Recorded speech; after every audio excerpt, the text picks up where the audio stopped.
The Students Co-op Memory Journal podcast is dedicated to the Dakota people. We're very grateful for those who care for the land on which our community is built. Thank you. Welcome back to the Students Co-op Memory Journal. This is episode 11. This time we get to talk with Chiji Ochiaga, who now lives in Sweden. Chiji was a member when I was there. Let's have a chat with him. So let's do introductions, co-op meeting style. I'm Maxime. I go by any pronouns. And question of the day is, if you could be any Pokemon, which one would you be? And I'll be, isn't there one that's like a stormy cloud thing? That'd be cool. I'd like to I'd like to have like rain, thunder powers. That'd be really nice. So it'd be useful in the desert, yeah. Yeah. Okay. I'm Chiji, also comfortable with any pronouns. Favorite Pokemon that I'd like to be with one of the original. Eevee. Always loved Eevee. Figure it's a potential Pokemon. Like, it's not developed into one of its evolutions yet, but it has a lot of untold potential. Interesting. Great. That's cool. Let's go back in time to when you first heard about the co-op. Yeah, I had first come across the co-op the summer after my undergraduate. So I finished and I was living in Idaho doing an internship at a wolf center and was on the Fellowship for Intentional Communities website, looking at different communities that existed. And yeah, checked out Minnesota and then Minneapolis to see what was close to where I had grown up and didn't know about. Yeah. And yeah, I saw it there, looked it up, and just got a short blurb that's on the website about how many people live there. Seemed interesting. That's fascinating. So you actually found it through the Intentional Communities Network. Yeah. The classified ad of it. And you were like, that looks like the place. Yeah. Like, I hadn't even applied to graduate school at this point, which is why I moved back to Minnesota. But it was still on my radar. That's amazing. That is so cool. Okay, so then what was the application process like for you? Filling out an application in paper, which I believe I may have been able to print it out, but I definitely had to go there in person to turn it in and attend a meeting in person as well, which was interesting, attending a meeting with a bunch of co-op members who I didn't end up living with, but a few people who I did also end up living with. And it was, interesting. Definitely a different sort of generation thing. Yeah. So were you undergrad? So does that mean you're kind of like you're 18 or 19? No, I had I'd finished up my undergrad in California. And then my internship was after that. So I was probably about 23, 24-ish, something like that, looking for a place to live during graduate school. Awesome. This year would be 2009 or so, 2008? Yeah, like 2009 or 2008. When you were walking through the common areas of the house, what is a typical thing you'd see happening? During the time that I lived there? Oh, yeah. No, actually, yeah. Let's go back to the visit. And what was your first impressions of that when you were visiting? My first impression of the co-op was that it seemed like a grunge scene. So definitely something, fitting Oregon or Washington, very Seattle-esque. When I hear the word grunge, I think of light flannel, long sleeve, open button shirts and jeans. And I hear like the Screaming Trees or some kind of like Christian rock group in my like, I don't know. Grunge. Yeah. Grunge, definitely very alternative kind of scene. Yeah, it felt like I walked into, I don't know, maybe like a punk rock sort of basement thing. Like they'd be ready to have a concert anytime. And what were your feelings about that? Was that kind of like, ooh, is this for me? Or were you like, all right, I could do this. It's fun. Yeah, I wasn't sure at first. It made me a little bit nervous. But as the meeting progressed and I met more people, I was like, okay, this could work. It's definitely interesting. Not exactly what I had imagined, but yeah, it was hard to have a great idea going in of what exactly the co-op would be. Interesting. Yeah. And especially since you said when you ended up living there, probably a short time later, maybe just a month or something, or Yeah, a few months. Yeah, I applied pretty early. Just wanted to make sure that I'd gotten an application in. yeah. Then and people had already shifted, or like some cohort had left and there was new people. And Yeah, I assume you got close to some people, you know? yeah. And who are the people that you most felt close with? The cycles happen and people shift. It's kind of like, oh, well, my people left and now it's these new people. But maybe for you it was different. Yeah. I moved in during a summer, and there was sort of an old and existing cohort from the University of Minnesota Morris that had been living there, and people who had gone there were also beginning to move in. So I got close with them because a bunch of them were new. It sounds like Laurel, right? Yes. Yeah. Laurel among them. Huck as well. Matt. Yeah. Quite a few people were there from that cohort. Cool. They were all quite involved in the operations of the co-op. So yeah, they were able to give me quite a handle on things. Excellent. Yeah, you wore many hats there. What was it like being president of the house? President is, it's political, trying to balance many people's desires, see what's realistic, try to have some sort of vision, the future as well. Actually, at the co-op, there's not necessarily always a whole lot of vision for the future. But trying to please people, make everybody feel like their voice is heard, and make sure that these, not just make people feel like their voices are heard, but make sure that their voices are heard. Yeah. What were your techniques for doing that? Do you want to share any tips?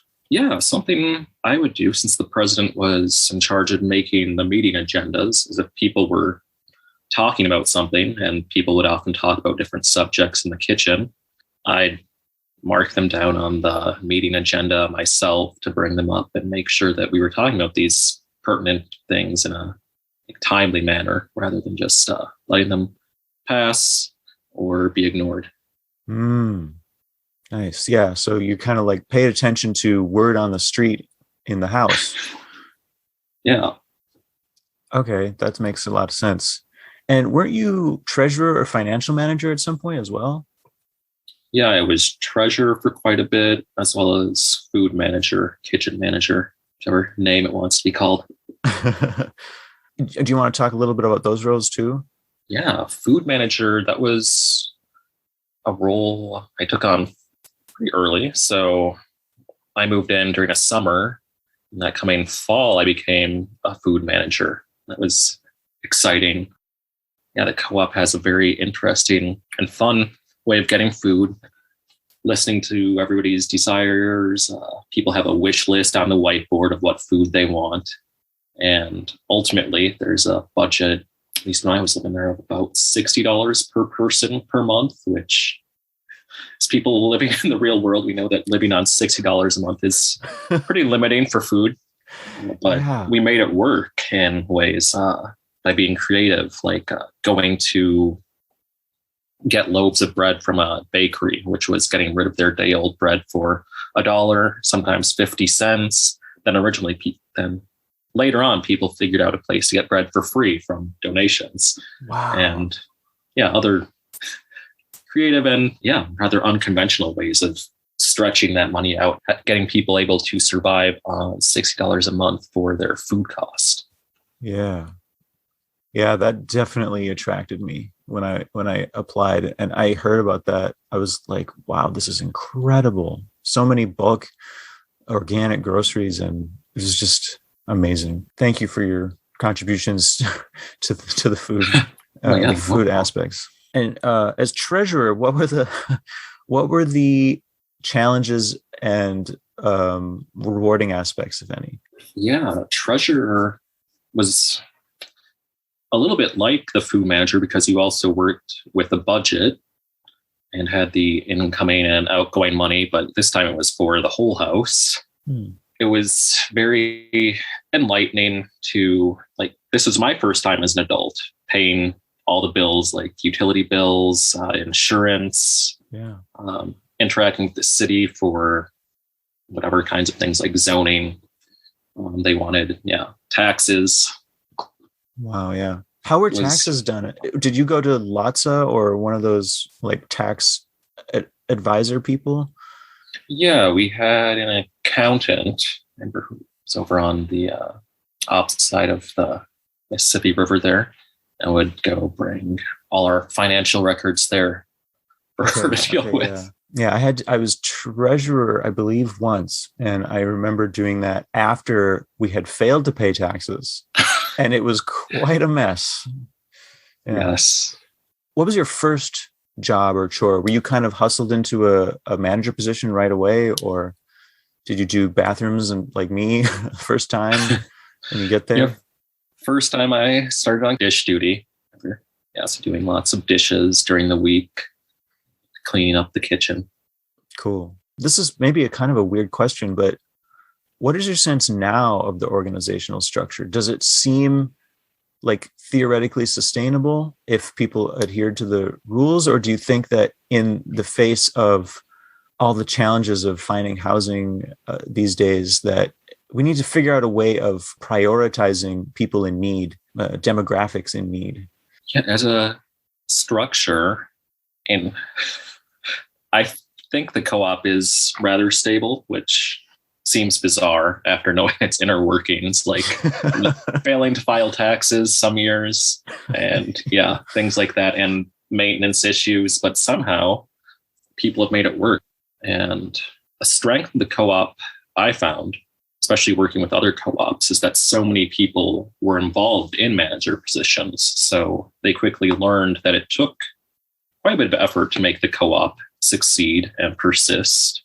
I think if it were fewer people, people might have a tendency to become more complacent and not involve themselves in as many of the operations of the co-op that are happening to make it run smoothly. For instance, like, so rent at the co-op, that was obviously a major attractant to many people there. Yeah, so low, incredibly low. Like I remember paying something like less than $300 for a space in a shared room. Yeah, I think when I moved in, which was, I guess, the summer of the late 2000s sometime, it was $235 a month for a space in a shared single. Yeah. And then I want to say a single room was maybe, well, somewhere around $300 per month. Like 310 or something. Yeah, it was really, it's just amazing. Yeah, I looked at the market rate in Minneapolis for 2010, just in preparing for this meeting. Nice. And like studio or like a shared room was around $600. Yeah, so that's what I remember paying. I remember coming out of the $600 or $700, $800 a month kind of world, and coming to a place where you pay almost a quarter that, and it was just like, holy buckets, this is incredible. And it just made me realize the power of people working together towards something, what we can do.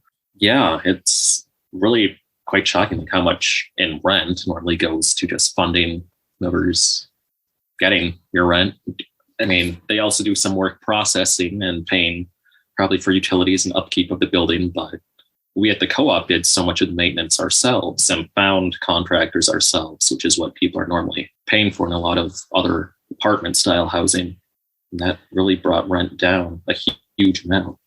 How would you say the Students Co-op Incorporated compares with, you went on to manage a whole bunch of co-ops, I think that's in Santa Barbara, California? Is that it? Yes. Yeah, that's true. How would you say, first of all, your roles changed, and how would you say what the Students Co-op looked like in comparison to the California ones? Yeah, the Santa Barbara Student Housing Cooperative. I was the executive director there, and that role essentially entailed being the president, treasurer, financial manager, kitchen manager, maintenance manager, a bunch of various roles. I mean, I also lived in a house, so I was doing dishes and kitchen duty as well. As bathrooms. Well? Were you compensated at all for all this? I got something like maybe a 20% discount off my rent. You should be getting paid. That's kind of I did crazy. get paid as well. Okay. Well, my goodness. Which was a living wage, but it was not enough to attract some people, particularly if a person had a family and children or anyone else to take care of, it was a rather low salary. I mean, if I'm just taking what you said about the students co-op roles and what I know about those, and if you're saying it's a combination of like 2 or 3 of those roles, I'm like, oh my gosh, that would be overwhelming to me.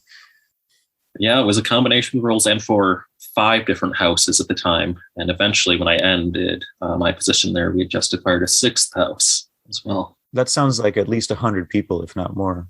Yeah, when I ended, it was, I think, space for 110 people there. Oh my gosh. So in comparison to that, is it capable of becoming expanded like that? Or did the California co-ops have kind of some advantage of structure or something that made them easily expandable? Yeah, the two functioned quite differently, particularly since I was taking on all these roles in the Santa Barbara co-op. It became apparent that within the houses, there wasn't as much leadership. People weren't taking as much responsibility and roles. So like maintenance managers there didn't end up doing too many maintenance projects on their own houses. Whereas in Minnesota, there were people doing plumbing, fixing showers, doing some carpentry work, all kinds of different projects, right? Which I think is part of what made the rent so low in the Minnesota co-op compared to the Santa Barbara co-ops, where rent was still below market rate, but quite a bit closer to it than it was in Minnesota. It almost seems like the flaw then in the Minnesota system, or I mean the Students Co-op Incorporated one, is you have to maintain an informal culture of do-it-yourself kind of ness. And if that fails and suddenly a bunch of people move in who lose that, then it might unbalance the budget because you're suddenly paying so many more contractors, or even just being neglectful about the state of the house. Whereas in the California one, it sounds like no one has to think about that because you have to think about that as like the executive director. And so they pretty much put all the responsibility in that one office. Yeah, I would say that's accurate. And the Minnesota co-op definitely didn't have a DIY culture, which all you said was true. Like you needed people who were motivated to live there in order for it to succeed. California, on the other hand, had the weakness that it was generally all riding on one person, in this case, me. And yeah, they had quite a high turnover of executive directors. Like I looked back in the last 30 years of the executive directors there, and most stayed on the high end, perhaps 3 years, usually 2 years, and often just a year. So they had a very high turnover of executive directors, which could in turn lead to a lot of problems that we would see in the Students Cooperative, but on a larger scale. So if, say, a new executive director came and wasn't familiar with paying property taxes or having the insurance people come and do inspections, that could cause large problems later on. Okay. So then how was the transition when you were sort of being trained into it? Was it kind of a frantic person being like, all right, here it is, I'm out of here? Or yeah, it was. I had a week of training, which surprised some people later on at NASCO when they thought at least 2 weeks would probably be better. But the outgoing person had a job at a food co-op in another area, so they wanted to leave. Yeah. And then how was your passing on the role? Did you insist on a 2-week training period? My passing on the role was basically leaving some notes for the person that would follow me. Yeah, they went into kind of a transition period where they didn't have a full-time executive director. They had some interim executive directors as well. And now they have an executive director who has also come to appreciate the high turnover rate and is trying to work on that for part of the Santa Barbara culture. Like a movement to maybe delegate a little more? Yeah, perhaps so. There certainly a weakness of the Santa Barbara co-op was in Jim Jones, the co-op Jim Jones, we both know, at one point visited the Santa Barbara co-ops and done sort of an analysis and looking at the budget, and said that in order to have staff like they wanted there, be able to pay them and get all their needs met, that they would probably have to double their size. So reach about 200 members so that they could have, well, a full-time maintenance person really, and have an executive director and have, probably a financial person as well, just so that these tasks get spread to people who are more specialized in them. Early on, when I was working in Santa Barbara Co-operative, I was routinely working 60-hour weeks. It was often 50 hours a week there. Oh my gosh. Wow. I take it you're not living in a co-op right now. Well, technically, I actually am living in a co-op. Really? It's structured much more like a condominium, I would say. But It is on paper a co-op, which came up in some of the forms I had to fill out for where I'm living in. I'm now living in Sweden, as we talked about, and part of becoming a resident here is mentioned on your immigration papers what kind of house you're living in, if it is a house or if it's a co-op, and co-op wasn't the choice, and that's what we actually do live in here. Wow. Okay. But condominium structure, so does that mean you have an off-site office somewhere? Do you have HOA fees, that kind of thing? There is an off-site office, and there is a board of directors. I think our next door neighbor is actually on the board. But as far as we're involved, there's very little, which is nice for now. So when you think of the Students Co-op now, what do you think of? People doing activities together, definitely a lot of spontaneous activities. So people, say, me in the movie TV room and seeing if there's a movie happening, just sitting down on one of the couches, enjoying it, and watching people sitting in the kitchen, making meals at different times, but still talking to each other. People interacting in the hallways when they cross each other's path and talking there. It's a lot of socialization there, and opportunities to do different activities. With about 30 people living there, it seemed like there was always someone who was going to some event, whether it was for school, like their art showing, a party, some cultural gathering, like, say, Japanese club. Yeah, you have a very full schedule if you wanted to participate in everything that people were doing and inviting you to. What were some of your favorite activities? So urban exploration, that was fun. Didn't do a whole lot of that, but I know we have few people living there I overlapped with who were interested in going into, say, abandoned buildings or buildings which were under construction and seeing what was happening within them. What kind of things would be in an abandoned chamber or a hall or something? Yeah, often there would be signs of other people being there in the past, perhaps people having lived there for periods, a general lack of infrastructure, so there might not be complete stairways anymore, and needing things like flashlights and that sort of thing. Definitely felt like exploring a cave or perhaps some kind of exploration video game. I remember you said cave, and I remember you dressed at one point like, we went to the Renaissance Fair, and you had this outfit that was like a bush around your waist, and like, didn't you have like a comically oversized bone or something like that? Like, I loved that people could just wear what they wanted, but then you actually had almost like Halloween outfits or like really interesting costumes. Yeah, this is a combination of what later became a Renaissance Fair costume and it was a Halloween costume at one point, and a different Halloween costume. So the giant bone was for one Halloween where I was Cubone, the Pokemon, which was... of course. Oh, right. Yeah, a very fun costume to make. Had made the skull out of paper mache, and another co-operator, Miranda, there had helped me make the tail. That's so cool. Yeah. And then my leaf costume, that had started as a Halloween costume, and then later on grew to be a costume that I've performed with at Renaissance fairs, getting paid to wear it and walk around. Also quite a bit of fun, but first started the co-op. There was the Renaissance fairs are known for making fun of people, and they were like, "Oh, better not light a match, or we'll have a bushfire on our hands," or something. I think. Yes. Many leaf jokes about since I was wearing leaves, about fall coming soon and what people will see once that happens.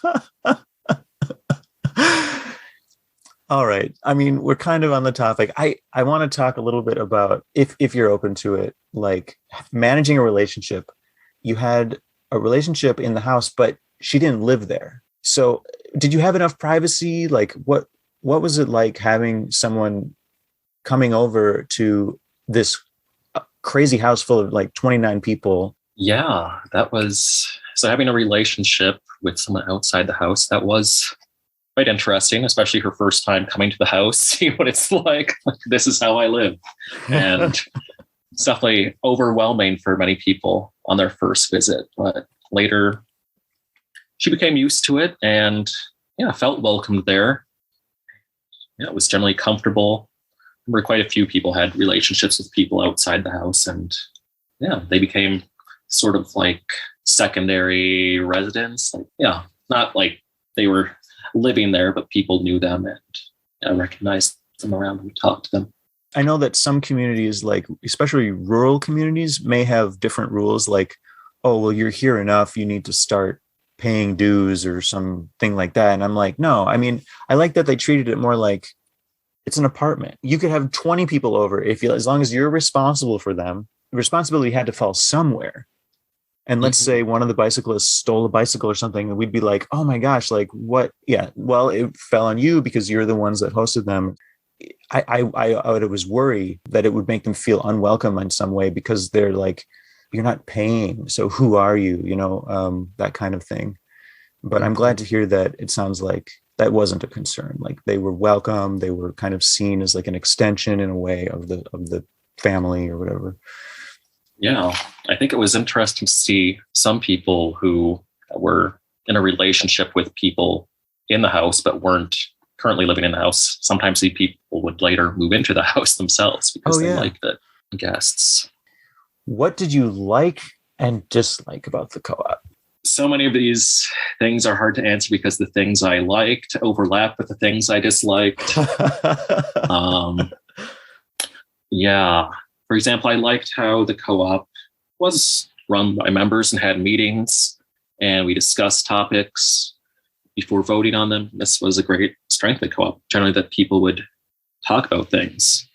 What I didn't like about the co-op, as one former member there said about the meetings, if you propose it, it will pass, which was a general rule that people would want to vote yes on proposals because they wouldn't want to be perceived as negative. Yeah, which is a weakness in many places, I think. And I saw in other cooperatives as well. Like people don't want to be seen as voting against their friends' wishes, even if they can tell that their friends' wishes probably wouldn't be helpful for the future of the cooperative. Yeah, I think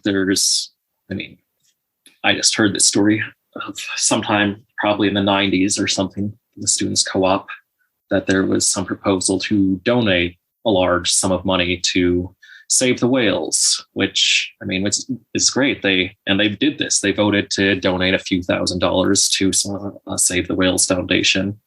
And they're like, oh, wait, we forgot that we have to pay our annual taxes or annual insurance, which is a huge sum of money that comes up once a year. And when people forget about these things, it's difficult. So long-term vision, long-term planning is sometimes a weakness of the co-op, especially with the turnover that happens there. Yeah, I feel like we've also joked that proposals have come and gone that resemble proposals from the past. Yeah, and things like that could happen. Could you give an example? Just so I was just thinking. Oh, okay. I think of one vaguely. There was like at one point, business manager was financial manager and treasurer, and they split.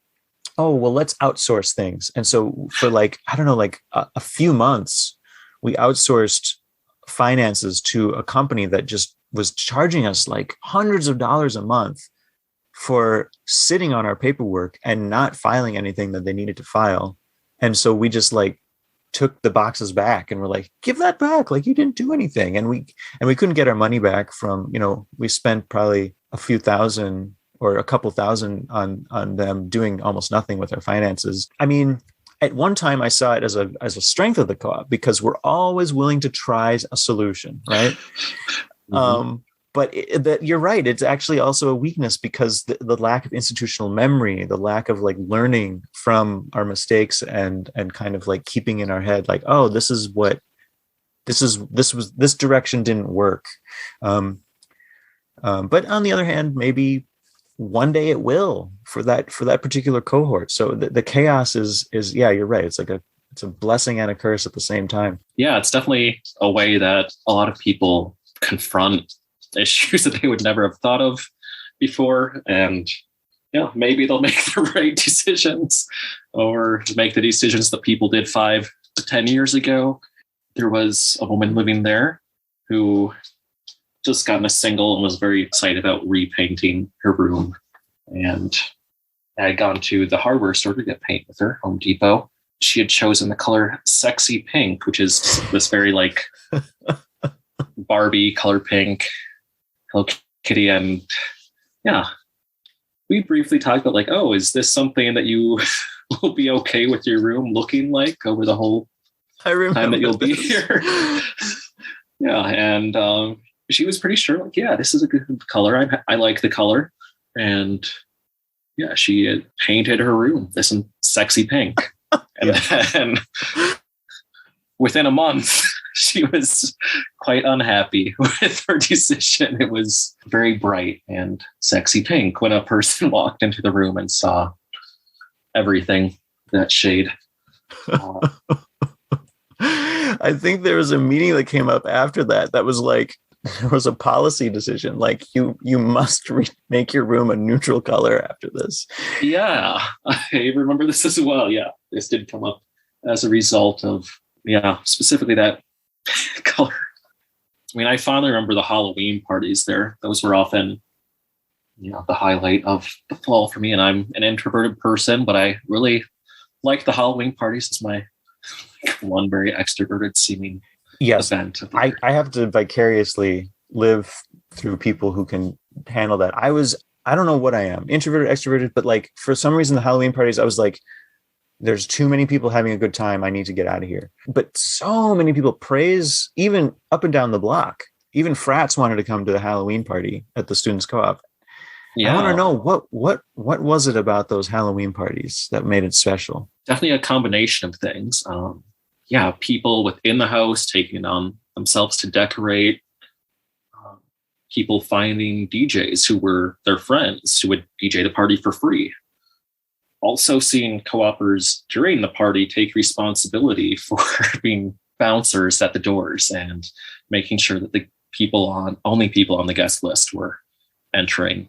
This was my first Halloween party there, and there was someone who had just moved out of the co-op, was sitting with a bouncer at the door, and there was this guy who tried to run into the house, and the former co-oper just reached over, grabbed him by his belt or pants, and like this guy flew back out the door just as quickly as tried to enter. And that was quite funny to me. That's impressive. And yeah, it also showed that, when it came to partying, co-opers wanted to party because we had probably a couple people, 100 people cycling in this house throughout the night.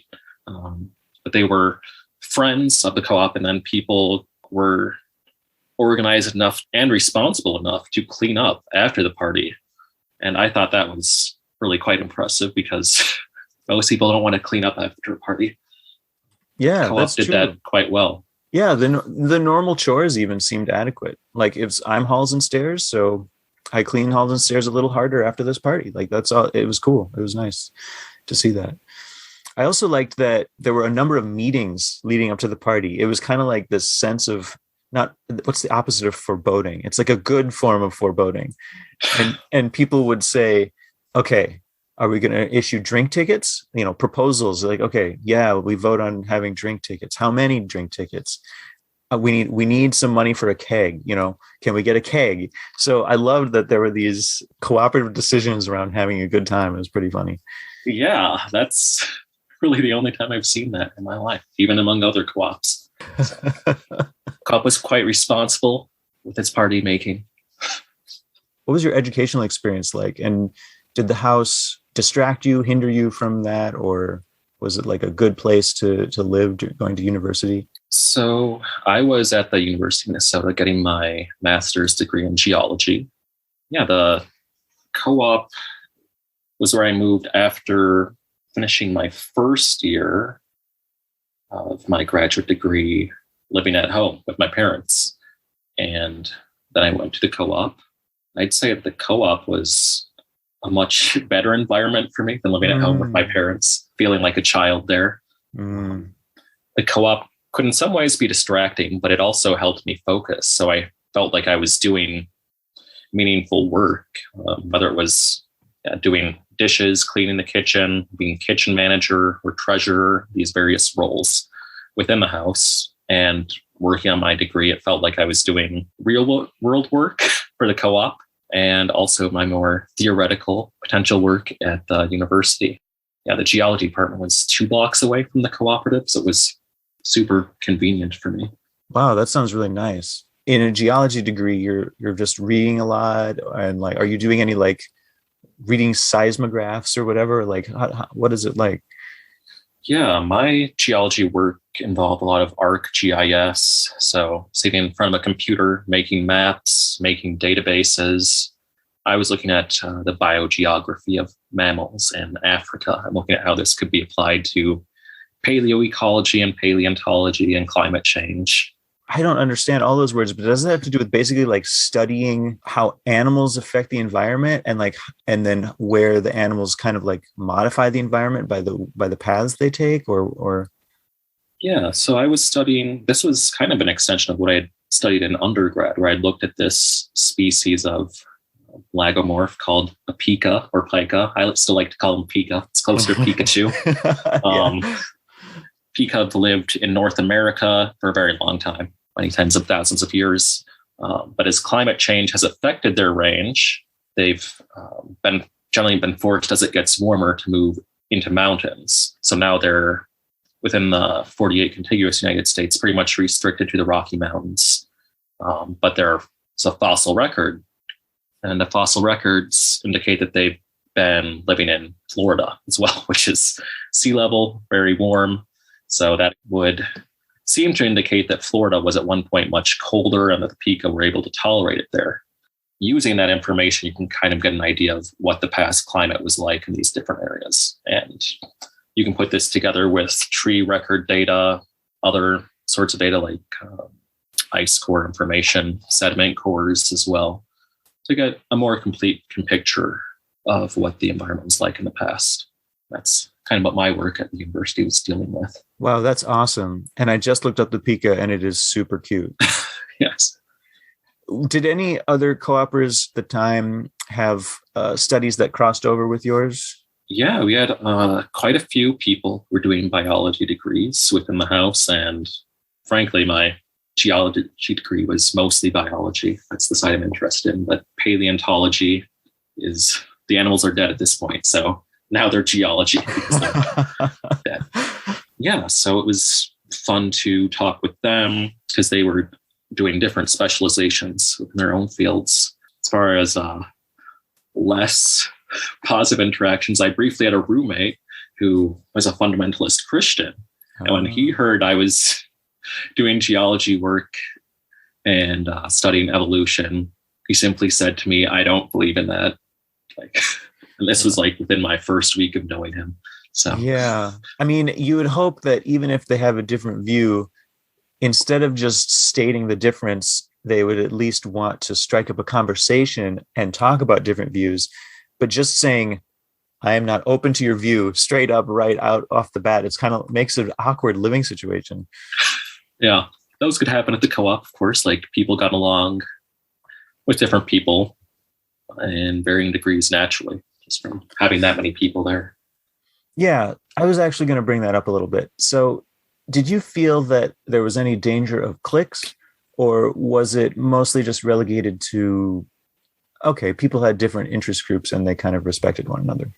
I could see that there could be a potential for cliques, but I think with how often people met in the house, like had house meetings and were generally forced to interact in some way, like whether it's in the kitchen or in the hallways, people talking in the bathrooms as well, since we had large bathrooms, not creepy at all. Yeah, no, yeah, that's true.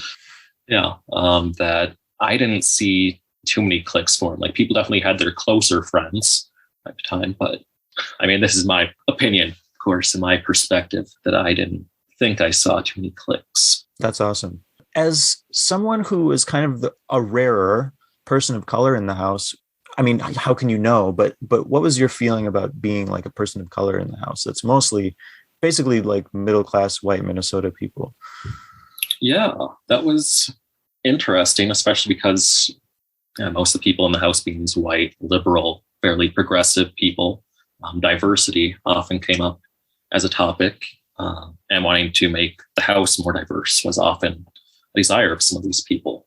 But when it came time for recruitment, it would be a white, middle class, liberal, progressive person wanting to invite their friend who's a white, middle class, progressive, liberal person as well. And which was, somewhat self-reinforcing, but it's also difficult to target diversity in a non-tokenizing way. Like if you don't, I'm sure that many of the people didn't have like a lot of friends who were people of color just by virtue of where they grew up geographically. Eventually the house did get more people of color living in it, and comparing that diversity to the diversity within the University of Minnesota, it was actually slightly more diverse than the University of Minnesota. So that's, in that regard, a good thing if diversity is the target. Yeah. Like statistically, the sample is like higher diversity in the co-op. That's cool. Yes. But it is definitely an uphill battle in this culture where we're so divided. And it's really, really sad to me, because to me, that's like the ideal. Yeah, I think the co-op was good in that it strove to be an inclusive place, a welcoming place, which isn't to say that it was super diverse, because obviously a place can be welcoming without being diverse. But yeah, like you say, it's very challenging. And your experience in Sweden now, is it diverse there? Sweden has rapidly become more diverse as it's been welcoming more immigrants from war-torn countries.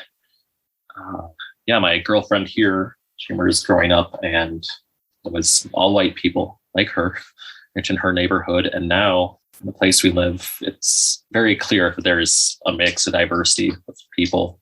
Asia, Africa, Middle East, India, really all over the world. Like on the street, I ran into a person from Colombia. It's definitely quite diverse here. I'd say, anyways, much more diverse than Minnesota and Minneapolis were in my experience. That sounds nice. Yeah. Is that an important value to you? And what other values do you have that are kind of something that you saw first at the Students Co-op and it stuck with you and you want to see more of in your life now, if anything? Or if you're just kind of like, you know what, I'm done with that part of my life. Yeah, something that stuck with me from the Students Co-op is people taking on responsibility in these DIY roles. I said, and organizing for people really, I mean, they benefit, but it's largely out of the kindness of their own heart. Like these positions weren't compensated that we were doing, and normally they would be paid salary positions if we were working at an organization. Yeah, and I always have dreams for something like the co-op. Again, people come together and work in community, and it's affordable, and people feel like they're growing there and developing. There's a real sense of community and friendship. Yeah, after the co-op and in most of the world, people feel much more isolated, which, if people are living in their own apartments, not interacting with their neighbors as much, or within their own houses and not interacting with their neighbors as much, it's certainly difficult. I realize also, like, part of that might just be that time in our lives. Like, it's easier to meet people when people are students because you're in classes, meeting all these people in school. But once a person has a job, they're often interacting with primarily their coworkers and bosses, and that's a whole sort of different environment. Yeah, definitely. So there is some sense of like, would you ever start a co-op again if the opportunity came up? Yeah, I absolutely would start a co-op again if the opportunity came up. I talk with one of my friends in Oakland about this fairly routinely. We had at one point looked at properties there. I mean, it's largely a matter of gathering enough interested people and capital that goes along with that for the initial investment. But it certainly seemed like an achievable goal. this is a really challenging question, maybe, but this is something that's on my mind lately. And I'm trying to figure out if co-ops, as wonderful as they are, a healing place or a place that is an antithesis of constantly expanding colonizing, can co-ops serve as a portal for colonization? And can there be a co-op that's married better to decolonizing as a goal? That is a difficult and very nuanced question. I mean, so much depends, I think, on the individual cooperative, because there are huge cooperatives which operate as businesses. I mean, every cooperative is technically a business, but the more corporate ones, like Land of Lakes, is a cooperative technically, and then there are much smaller ones that are perhaps just 10 people. The Students Cooperative was quite small in the overall scheme, 29 members. I think that they can serve in some role for decolonization, like just seeing what's possible, that people don't have to conform to these normal roles of, like living isolated or living within dorms, which, I mean, there's community within college dorms, but in the Students Cooperative, which was mostly people of college age who could have been living in dorms, was an opportunity for them to meet a much more diverse range of people. And that way, I think it really opens people to new ways of thinking. As far as colonization goes, it's difficult because cooperatives sound so wonderful, like ownership by the members and that they're supposed to operate for the members. But as they grow, they do become more like conventional companies because they are operating within capitalism. And yeah, that's what I'm thinking about. Some people within the Students Cooperative would talk about the co-op being anarchist or socialist, which is a nice ideal, but ultimately it is operating within this capitalist world. Like, we still have to pay property taxes. Yes, and yes. That's something that we always come up against, even in radical groups. We often are compelled to follow some societal norms which do ultimately reinforce themselves. Like, the power structure isn't going to go down without a rather large fight. Well, it sounds like you're working on reconciling it in your life too. It'd be fun to start a co-op with you. Yeah, let's see. I was thinking, as far as radicals, I know in Denmark, I think in Copenhagen, that there's a small area of the city which has kind of been designated its own area where the residents don't pay taxes. It's essentially its own country operating as it, and as I understand, it's fairly anarchistic in structure, which tends to work pretty well. And in small areas, like it's a geographically restricted part of the city, and people are in general pretty well-minded there. So I'm not anarchist, but I do think anarchy looks pretty great on paper. Ultimately, an issue with anarchy, I find, is that there is a power vacuum existing, or rather there's no one in power. And so if someone interested in seizing power and is good at getting people to follow them enters this area, then anarchy often falls, as we've seen in some anarchistic communities in the past. Yeah, and some would say that is a definition of anarchy, is basically like gang warfare. Yeah, anarchy seems to be kind of a transition state most of the time. I like to believe that, there's some kind of socialist anarchy that could exist in some, like you say, like small pockets. But anyway, what would you say you'd want to tell any future generations of co-opers, if anything?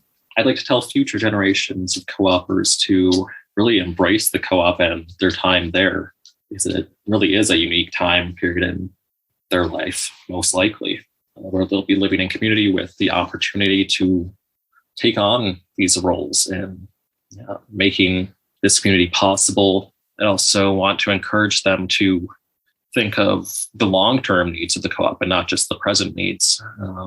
So say rent at the co-op was quite low, and the past membership of the co-op had codified within the bylaws that rent would increase by a small amount each year.